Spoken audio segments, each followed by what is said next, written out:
안녕하십니까. 저는 황작가입니다. 황작가의 책 읽기에 오신 것을 환영합니다. 체게바라 평전 읽기를 이어가도록 하겠습니다.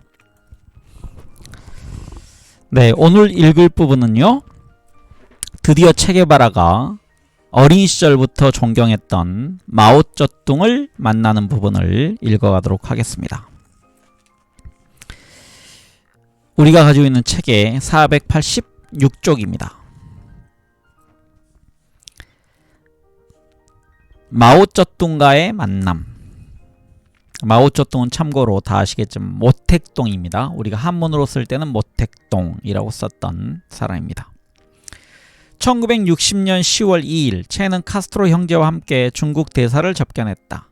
비슷한 시기 그는 아랍연합공화국의 경제장관을 만났으며 쿠바와 불가리아 간의 조약에 서명하고 기니의 세쿠 투레 대통령을 영접했다. 이윽고 22일 그는 다리엘 알라르콘 라미네스 대위 등을 거느리고 해외 순방길에 올랐다.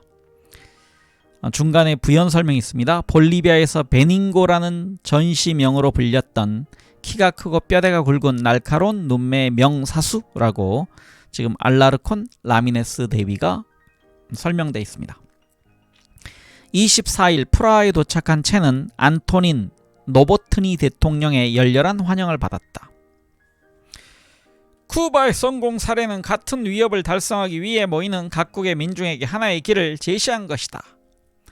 27일 텔레비전 방송에 출연한 뒤 그는 프라하로 건너온 소련 대표단과 31일부터 경제 협상을 시작했다. 데일리 워커의 통신원과 가진 한 인터뷰에서 그는 관타나모 기지가 쿠바에 위협을 가하고 있다고 주장하였다. 이어 그는 10월 혁명 43주년 기념식에 참석하기 위해 모스크바로 향했다. 크렘린에서 벌어진 리셉션에서도 그는 여전히 올리브 그린색 군복 차림이었다. 그 자리에서 그는 니키타 후르시초프를 만나 경제적으로나 군사적으로 소련이 쿠바를 보호해야 할 필요성에 대해 간략하면서도 직접적인 의견을 교환했다. 이어 11일 그는 아나스타스 미코양과도 오랜 시간 동안 대화를 나눴다. 17일 그는 베이징으로 가기 위해 모스크바를 떠났다. 중국과 소련 사이의 미묘한 관계 때문에 중국과 쿠바 사이에도 역시 미묘한 기류가 감돌고 있었음에도 당시 수많은 인파가 체를 환영했다고 쿠바의 언론은 전하고 있다. 사실 아바나의 카스트로는 중국과 1대1로 예의를 갖춘 관계를 맺기에는 모스크바와 지나치게 밀착되어 있었다. 베이징에서의 아침 식사 시간, 자동차 한 대가 체 대장을 모시러 왔다. 목적지는 중난하이, 남쪽 바다의 한가운데라는 말 그대로 마오쩌둥의 사저가 있는 고위층들의 거주지로서 금단의 도시였다.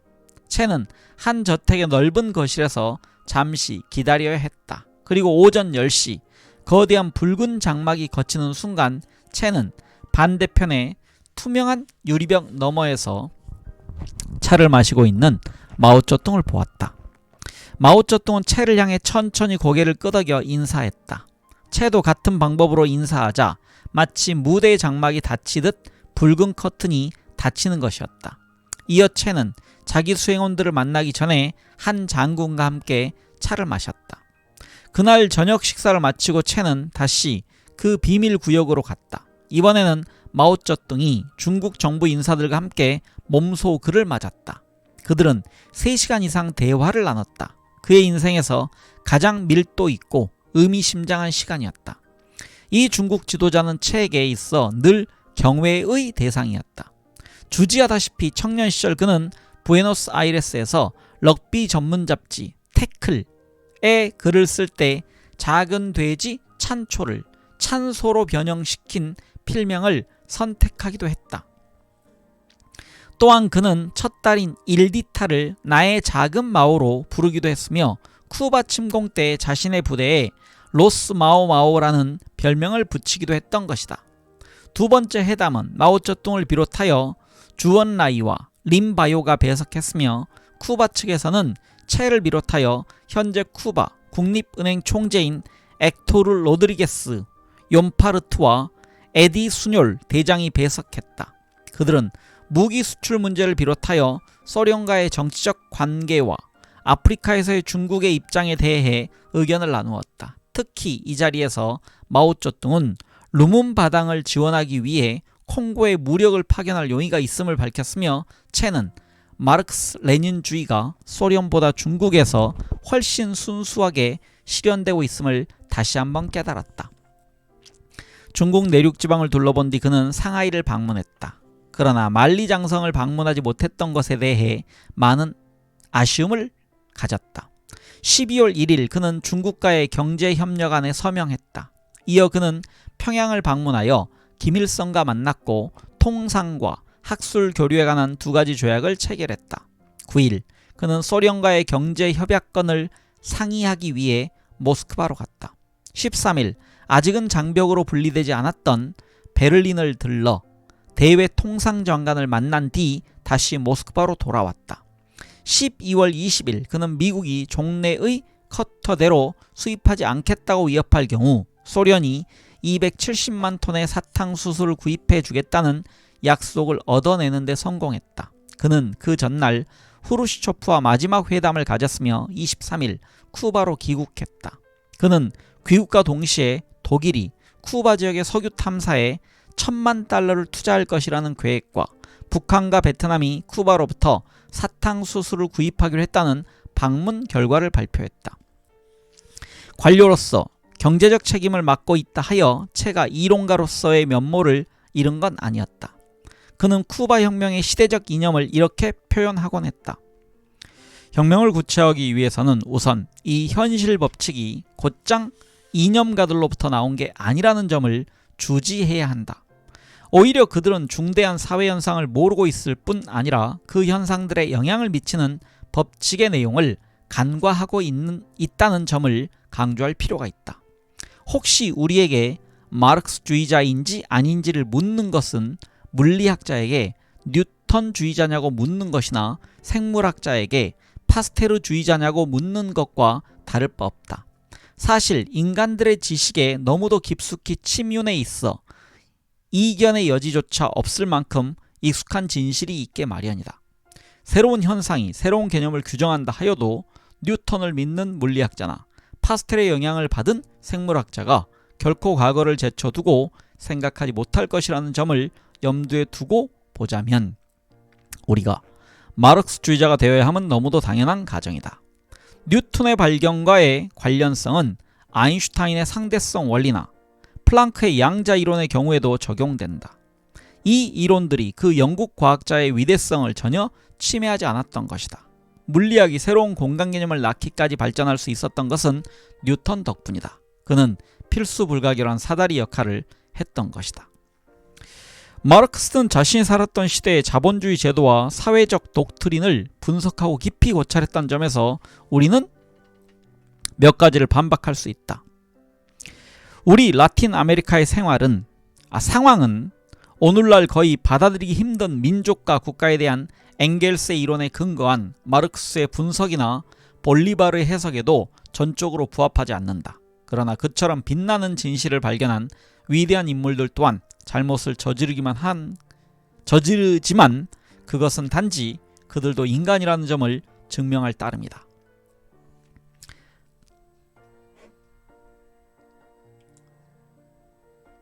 마르크스의 가치는 그가 사회사상사에 급격한 질적 변혁을 창출했다는 것이다. 그는 역사를 해석하였고 그 역동성을 이해했으며 미래를 내다보았다. 그가 탁월하였다는 것은 학문적 의무가 정지할 수 있었을 그 지점에서 다만 예측하는 것으로 끝나지 않고 혁명적 개념을 세웠다는 점에서이다. 자연을 해석하기만 해서는 안 된다. 그것을 변형시켜야 한다. 자신을 둘러싸고 있는 환경의 노예나 도구로 머물지 않기 위해서 인간은 자기 자신의 의도에 따라 그것을 변형시켜 재조직해야 한다.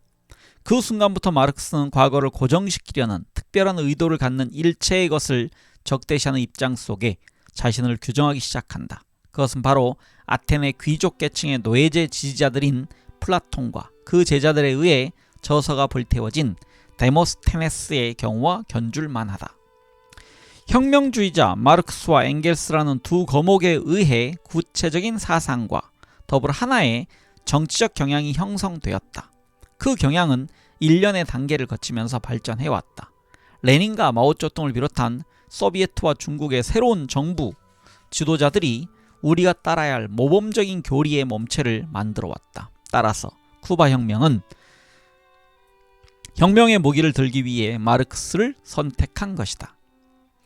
우리 혁명의 전사들은 학자로서 마르크스가 예견했던 법칙들을 존중하며 낡은 권력 구조를 타파하기 위한 봉기의 길을 걷기 시작하였다. 우리는 이 구조를 타파하기 위해 민중의 기대고 민중의 혁명을 다시 읽겠습니다. 민중의 행복을 우리 투쟁의 바탕에 삼으면서 과학자 마르크스의 예지를 실현시키는 과정에 있는 것이다. 이것은 다시 말해 마르크스주의의 법칙이 쿠바 혁명의 과정 속에서 잘 드러나고 있음을 다시 한번 강조해도 무리가 아니라는 것이다. 혁명의 지도자들이 그 이론에 대해 정통하든 그렇지 않든 이론적인 관점의 법칙을 잘 알고 있든 그렇지 못하든 간에 말이다. 시에라와 오리엔테, 까마구에이의 평야와 에스캄브라이의 산들, 라스비아스의 평원과 도시에서의 격렬한 전투를 거치고 아바나에 입성한 사람들과 라스콜로라다스 해안에 상륙했던 사람들, 그리고 이 싸움에 맨 처음 뛰어들었던 사람들이 모두 같은 이데올로기를 공유하지는 않았다. 그러나 중요한 것은 농민에 대한 불신이 애정으로 바뀌면서 그들의 미덕을 존중할 줄 알게 되었다는 것이다. 농촌에 대한 완전한 무지 상태에서 농민들의 요구에 대한 전면적인 인식으로 차츰 바뀌어갔다. 전략과 이론가의 밀착이 실천으로 결연한 참여 의지로 이어지게 되었다. 네, 지금까지 읽었던 게 이제 긴 체 게바라의 글이었습니다. 1961년 2월 24일 체는 산업부 장관직과 더불어 몇 가지 임무를 추가로 부여받았다. 그는 누에보베다도 47번가 772번지에서 알레이다와 함께 살고 있었다. 한때는 부르주아 거주 지역이었던 이곳에 그는 모처럼 자신만의 서재를 꾸몄다. 약 2,000권의 장서들을 그는 벽을 따라 기다랗게 늘어선 5층짜리 선반에 꽂았다. 그곳에 그는 시몬 볼리바르의 흉상을 올려놓는 걸 잊지 않았다. 책꽂이 맨 윗칸에 그는 마르크스, 레닌, 스탈린의 저작을 비롯하여 쿠바 역사를 다룬 책들을 꽂았다. 그 아래로는 트로츠키와 로제 가로디의 자유론과 마오쩌둥과 중국, 그리고 19세기 쿠바 혁명에 관한 저서들이 자리를 차지했다. 그 아래 칸 역시 라틴 아메리카 정치 지도자들의 저서와 더불어 문학 작품들이 도열하였다. 맨 아래 칸에는 물리학과 수학 계통의 저서들이 로맹 롤랑과 막스 폴 푸세의 프랑스의 시선, 마젤란, 에라스무스, 루이 14세, 그리고 볼리바르의 전기들과 나란히 자리하고 있었다. 그 외에 그가 자신의 흰색 소파 곁에 두고 있던 책들은 르네 뒤몽의 잘못 나뉜 검은 아프리카, 쥘 로이의 디엠비엔프의 투쟁, 헤르베르트 마르쿠제의 소련의 노멘클라투라 등이었다. 한편 그의 집무실에 늘 놓여있던 마테차잔 곁에는 그의 애독서인 호세 에르난데스의 마르틴 피에로와 두툼한 네루다 시선집이 놓여있는 걸 볼 수 있었다. 이런 다양한 독서야말로 체라는 인간의 다양한 면모를 보여주는 것이었다. 루이스 라반데이라에 따르면 체가 정치경제학 저서를 쓰게 된 것에는 바로 중앙은행과 산업부를 이끌었던 경험이 크게 작용하였다. 체는 그 작업을 통하여 다음과 같은 사실을 명확히 하고 싶어 했다. 혁명이 다만 단순한 경제사회적 변혁에만 한정된다면 그건 엄밀한 의미에서 혁명이라 부를 수 없다는 것이었다. 중요한 것은 새로운 인간을 생성시키기 위한 인간 존재의 근본적인 변화였다.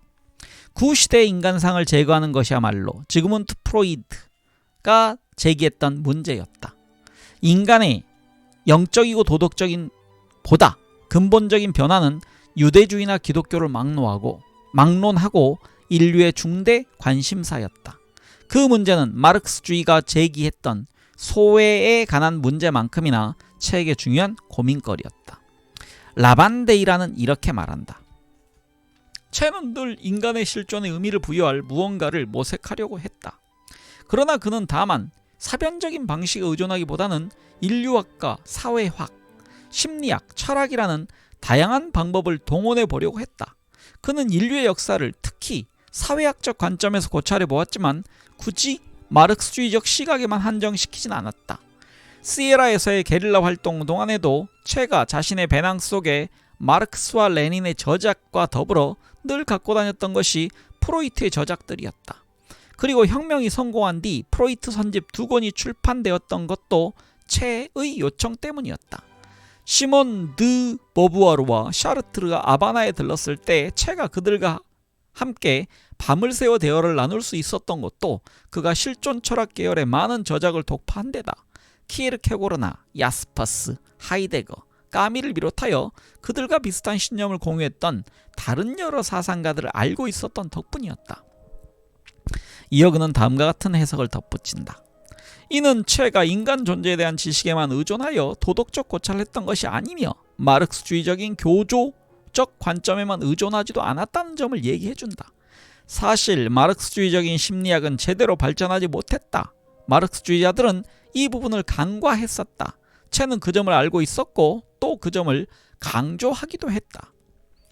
채의 서재에서 멀지 않은 곳, 즉 코닐가와 툴리판가가 인접한 귀퉁이에 있는 한 집에는 펠로라고 불리는 라파엘 에르난도가 살고 있다. 1961년부터 65년 사이에 군에 있었던 그는 채 게바라 집안의 재정 관리를 도왔다. 그는 채의 아이들과 종종 산책을 가기도 했다고 한다. 매달 나는 육군성 대장 급료인 440페소를 알레이다에게 전달하러 그곳에 들곤 했습니다. 당시 채는 장관직을 겸직하고 있었기 때문에 장관 급료도 받을 수 있었지만 늘 사양했습니다.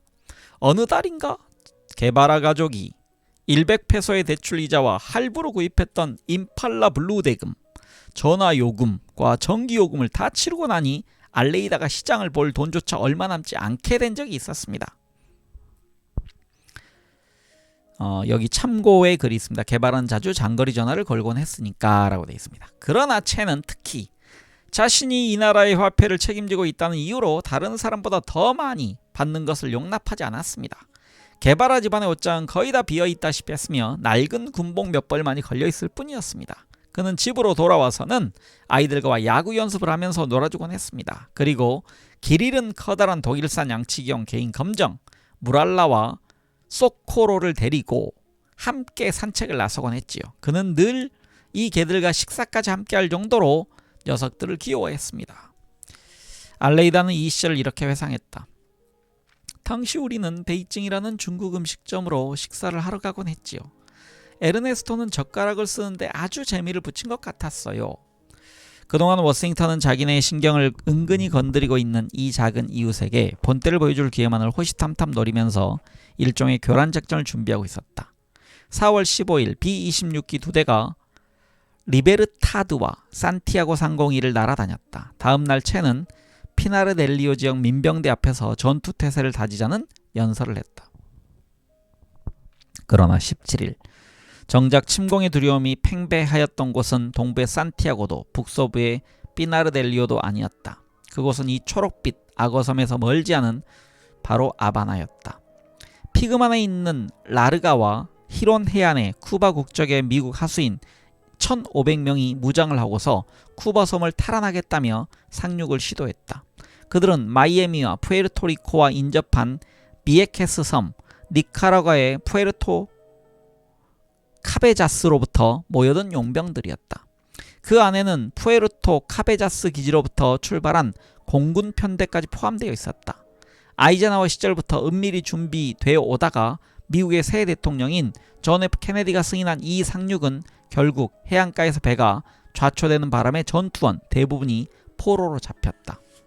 피델은 아주 독특한 거래를 계산하고 있었다. 그는 미국이 쿠바 밀림을 개간하는 데 필요한 트랙터 500대를 보내준다면 포로들을 석방하겠노라고 했다. 미국인들은 자기들이 침략한 나라에 보상을 해줘야 할 판이었다. 플로리다에 진을 치고 있던 방 카스트로파는 자유를 위한 트랙터 위원회를 결성하여 바삐 움직였지만 백악관은 어찌된 일인지 묵묵부답이었다. 그렇게 몇 달이 지나고 포로들은 아바나 인근의 카스티오 델 프린세페 요새로 이송됐다.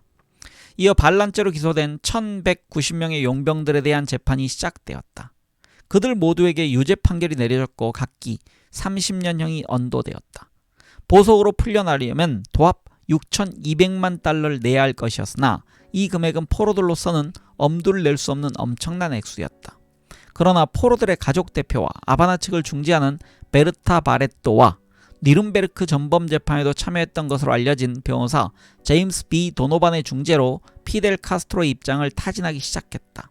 카스트로는 배상금으로 식량과 의약품 등은 물론이고 달러까지 얹어준다는 조건을 받아들이게 했다. 이 일에는 로버트 케네디도 관여했다. 그리하여 이 12월 중에 1차 의약품이 국제 적십자사의 깃발 아래 쿠바로 운송되어 왔다. 여기서 언급된 로버트 케네디는요, 케네디 대통령의 동생이고 아마 법무부 장관을 했을 겁니다. 그리고 국회의원 역할도 했고요. 김대중 대통령과도 친하게 지냈던 인물입니다. 1961년 12월 23일 억류되어 있던 포로들이 석방되어 소규모 그룹으로 나뉘어 미국행 배에 올라탔다. 그러나 도노반이 고집을 꺾지 않아 카스트로는 포로들의 가족들도 쿠바를 떠나는 데 동의했다. 그 공격이 있을 때 체는 피나르델피오에 있었다. 회색 부식토로부터 세계 최고 품질의 담배를 생산하는 곳으로 유명했던 그곳에서 체는 혹시 그곳까지 미칠지 모를 공격에 대비하여 하늘을 향해 찌를 듯이 서 있는 산봉우리들로 이루어진 모고테스 산의 한 동굴에 은거하고 있었다. 그곳은 라팔마시에 있는 로스포르탈레스라는 유명한 캠핑지와 멀리 떨어지지 않은 곳이다. 그 즈음 체가 머리에 총을 쏴 자살하였다는 소문이 나돌기 시작했다. 사실 전혀 근거 없는 소문이라 할 수도 없는 것이 동굴에 은신하고 있는 동안 그가 발을 헛디뎌 총을 떨어뜨리는 바람에 총알이 발사된 적이 있었다. 총알은 그의 볼과 귓가를 스쳐갔지만 이 때문에 그는 칼자국 같은 상처를 입었다. 피그만 사건이 어느 정도 일단락되자 체는 매복을 중지하고 아바나를 지나려던 알베르토를 만나 포로들이 임시로 수용된 수용소로 갔다. 이 일을 알베르토는 이렇게 기억하고 있다.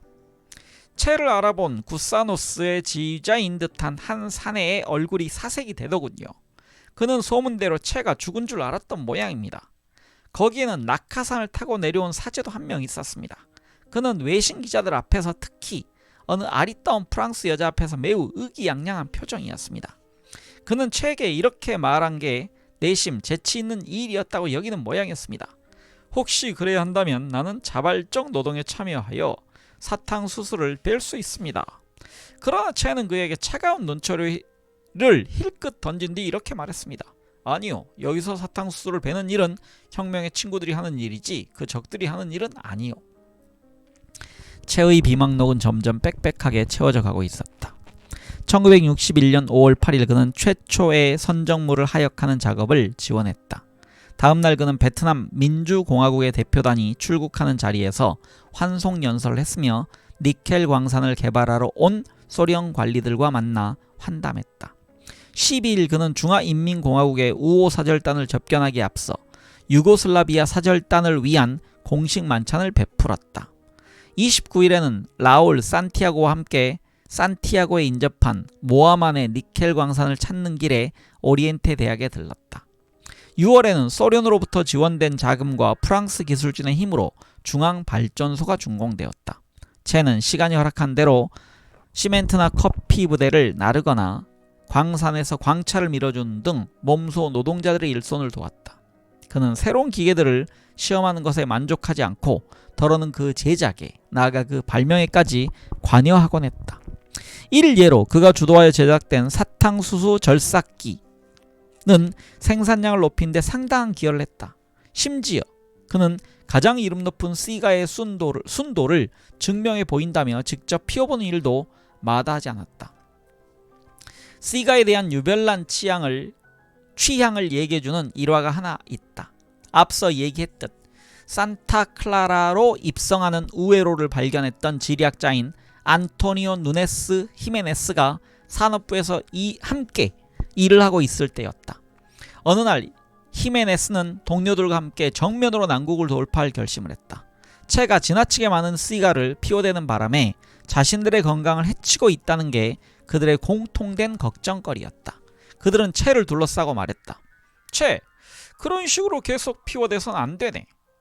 그러다가 얼마 못 가 건강을 해치고 말 걸세. 궁지에 몰린 채는 한 수 없이 그들의 의견을 받아들였다. 알았네, 알았어. 하지만 하루에 한 대 정도는 허락해주게.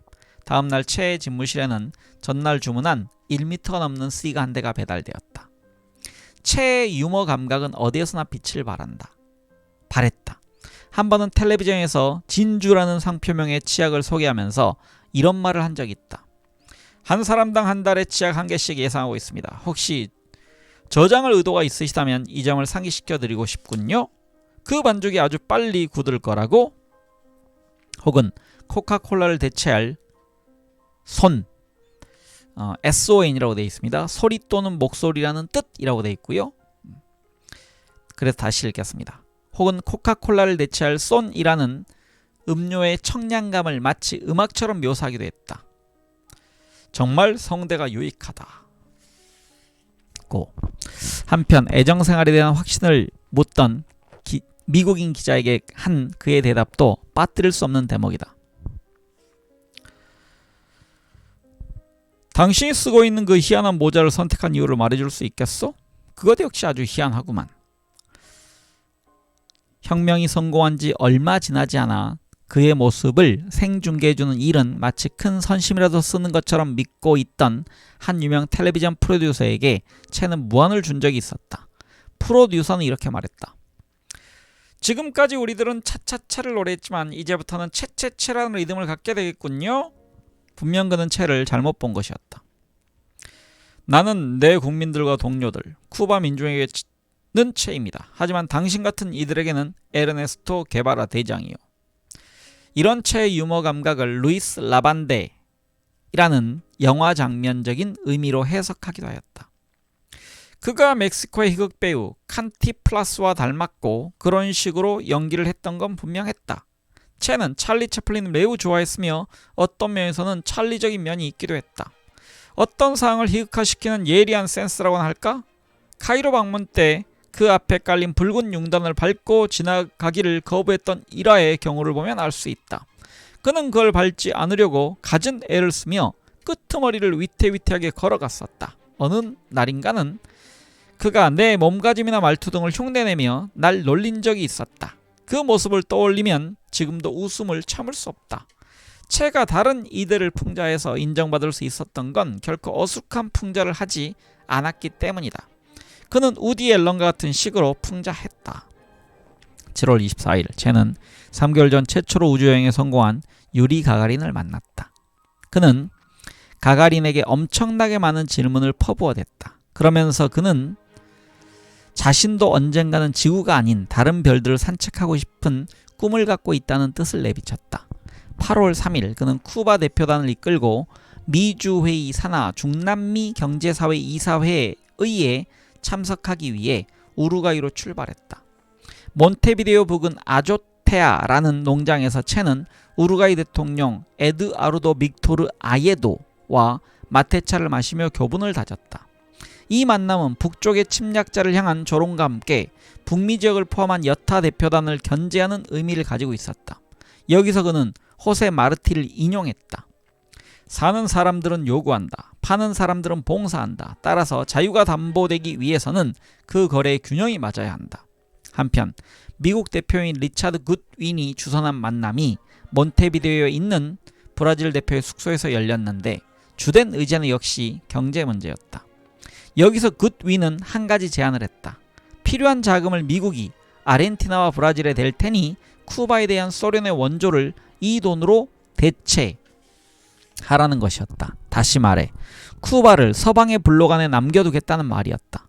사실 귀가 솔깃한 제안이 아닐 수 없었으나 채는 눈 하나 깜짝하지 않았다. 그는 이 제안을 기억해두는 것으로 그치기로 했다. 8월 16일 독일에서 공식적으로 베를린 장벽이 세워진 그날 체는 몬테비데오의 매서운 오후 추위 속에서 중남미가 당면한 적나라한 현실을 고백했다. 주민당 2.5%의 성장을 가정할 때 미국의 수준에 도달하기 위해선 어림잡아 1세기는 좋게 걸릴 것입니다. 그리고 산업화된 국가들의 발전 과정을 미뤄볼 때 이른바 저개발 국가들이 그와 같은 성장률을 유지한다고 하여도 선진국들의 이른바 증가치에 도달하기 위해서는 적어도 500년은 기다려야 할 것입니다. 국제연합 국제회의와 국제통화기금 간의 해묵은 논쟁이 재발된 후 체는 부에노스아이레스를 방문해달라는 요청을 받았다. 그러나 이곳에 찬란한 승리 같은 것은 없었다. 아르헨티나의 국민들이 체 일행을 환영하지 못하도록 아르헨티나 대통령 프론디지는 3가지 단서를 달았다. 회담은 외교적인 경로를 통해 요청되었으며 순전히 공식적인 행사를 위해 비자가 나왔을 뿐이다. 이 여행은 비밀이 유지되어야 한다는 뜻이었다. 그리고 그 조건은 너무도 완벽하게 지켜졌다. 그런데 체가 마지막에 행선지를 바꾸는 바람에 귀향길에 쿠바 대표단 전체가 몰살할 뻔한 비행기 사고로부터 용케 벗어날 수 있었다. 그 사건의 내막은 속 시원히 밝혀지지 않았지만 체의 목숨이 그 목표였을 것이라는 건 짐작하고도 남음이 있다. 변함없는 올리브 그린색 군복 차림으로도 체는 진정한 정치가의 외관으로 탈바꿈하곤 했다. 그는 의학 수업을 받았던 그 도시의 구석구석을 돌아보며 과거의 모습을 떠올려 보았다. 올리보스 관저에서 아르헨티나 대통령과 체는 줄곧 상대방의 의중을 떠보는 일에 신경을 곤두세웠다. 프론디지 대통령은 이웃 브라질의 자니오 콰드로스 대통령과 마찬가지로 내심 이런 계산을 하고 있었다. 굿윈이 상기시킨 바대로 아르헨티나가 미국과 쿠바 간의 중재자 역할을 제대로만 수행한다면 그로부터 떨어지는 떡고물은 무시 못할 양일 것이었다. 체는 이런 속셈을 품고 있는 프론디지와의 대화가 더 이상 필요 없다고 판단하고 형식적인 조약에 서둘러 서명하였다. 귀국길에 들른 브라질의 리오에서 만난 꽈드로스 대령과도 마찬가지의 결과를 얻었다. 사실 두 나라의 대통령이 쿠바를 미국의 영향하에 남겨두고 싶어 했던 건 나름대로 분명한 명분이 있었다. 그러나 체로서는 남미의 두 강대국 대통령들에게 그들이 바라는 행운을 가져다 줄 수만은 없는 노릇이었다. 아니나 다를까 그들은 체와의 회담이 있고 난 후 여드레 안에 모두 자리에서 물러나는 비운을 겪어야 했다. 아바나에 발을 딛자 체는 쿠바의 사탕수수 생산량이 감소했다는 반갑지 않은 소식을 들었다. 크게 실망한 그는 사탕수수 생산량이 줄어들지 않게 하기 위해서는 할 수 있는 한 많은 사탕수수를 베어야 한다고 농부들에게 호소했다. 그것은 주교육 대상국을 바꾼 첫 해이니만큼 수확량의 기대만큼은 되어야 한다는 바람이기도 했다. 결국 그해 쿠바의 사탕수수 생산량은 그 어느 해보다도 많은 680만 톤에 이르렀다. 동맹국이 바뀌어가고 있다는 점이 분명해졌다. 1961년 12월 2일 그란마호의 상륙으로부터 5년이 지난 그해 피델 카스트로는 쿠바 혁명의 성격을 마르크스 레닌주의로 공식 규정했다. 그러나 소련 국내에서는 나름의 숨가쁜 정치적 변환이 이루어지고 있었다. 20차 전당대회에서 스탈린주의 노선을 포기한다는 결정이 내려졌고 한술 더 떠 후르시초프는 처음으로 마오쩌둥을 대놓고 비난하기까지 했다. 그럼에도 불구하고 쿠바의 대답은 아르헨티나와 브라질, 멕시코 대통령을 통하여 백악관에까지 전달되었다. 쿠바는 이런 식으로 대륙과 연결된 닷줄을 자연스럽게 끊었다. 이어 모스크바와의 직통전화가 연결된다. 미주 기구로부터의 쿠바 축출이라는 소식은 1962년 새벽 벽두부터 충격을 몰고 왔다. 프랑스 국제관계연구소의 가브리엘 로뱅은 당시의 정황을 이렇게 묘사했다. 1962년 1월 우루과이의 푼타 델 에스테에서 미주기구 회의가 열렸다. 이 회의에서는 쿠바를 회원국에서 축출하는 것에 그치지 않고 서방구에서의 소련 블록의 개입을 성토하는 성명을 채택하면서 모든 회원국들에게 이 전염병을 무력화시키기 위한 노력을 촉구하고 나섰다. 그나마 즉각적인 집단 제재가 이루어지지 않았던 것은 멕시코와 브라질의 미온적인 태도 때문이었다.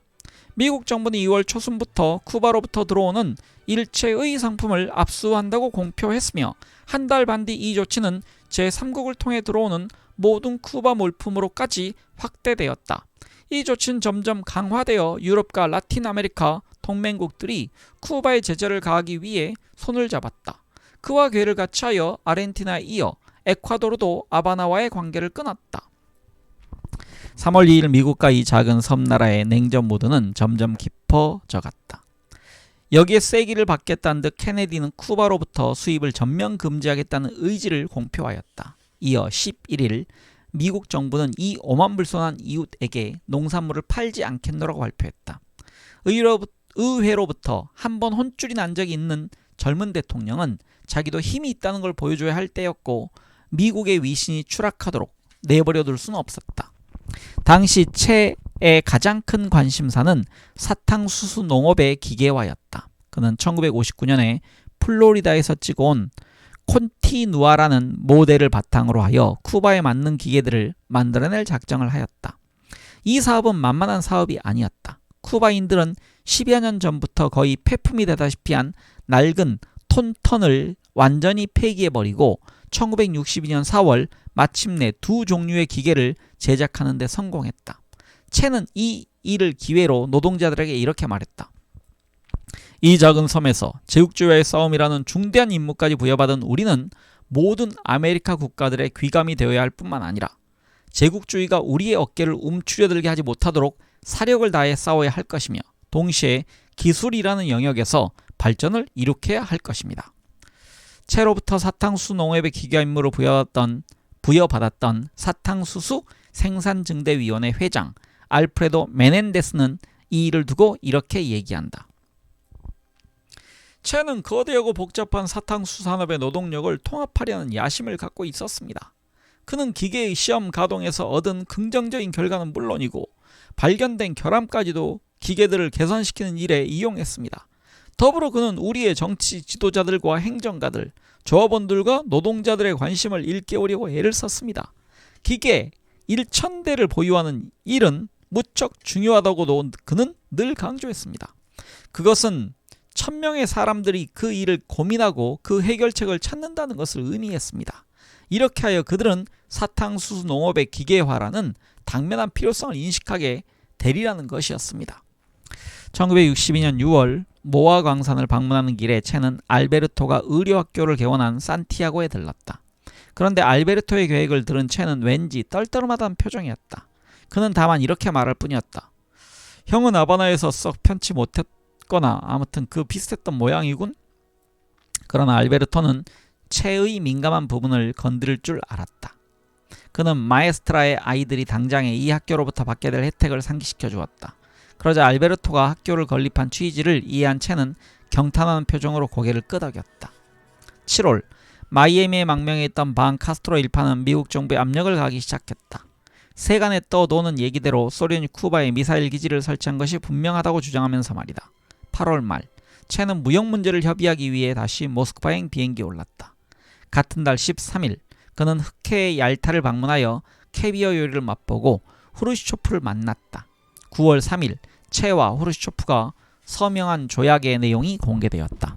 이 협정은 특히 기술과 농업, 수력 발전, 철강산업 분야뿐 아니라 군사협력에 관한 내용까지도 포함하고 있었다.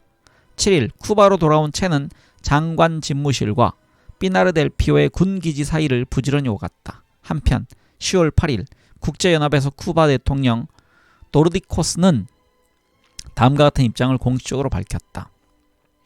우리는 당신들이 혹시 범할지 모를 오류를 경계하길 바랍니다. 쿠바에 대한 침략은 대단히 유감스러운 일이며 이는 새로운 세계대전의 신호탄이 될지도 모릅니다. 한편 신생 알제리 공화국의 대통령 아흐메드 벤 벨라는 쿠바를 곧장 방문하여 채와 뜻이 맞는 친구 사이가 되었다.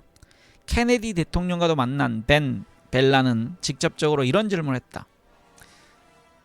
정말 쿠바와 정면 대결을 할 생각입니까? 그 질문을 받은 미국 대통령의 대답은 이러했다. 만약 거기에 미사일이 없다면 그러지 않겠지만 그 반대 경우에는 그럴 생각이요.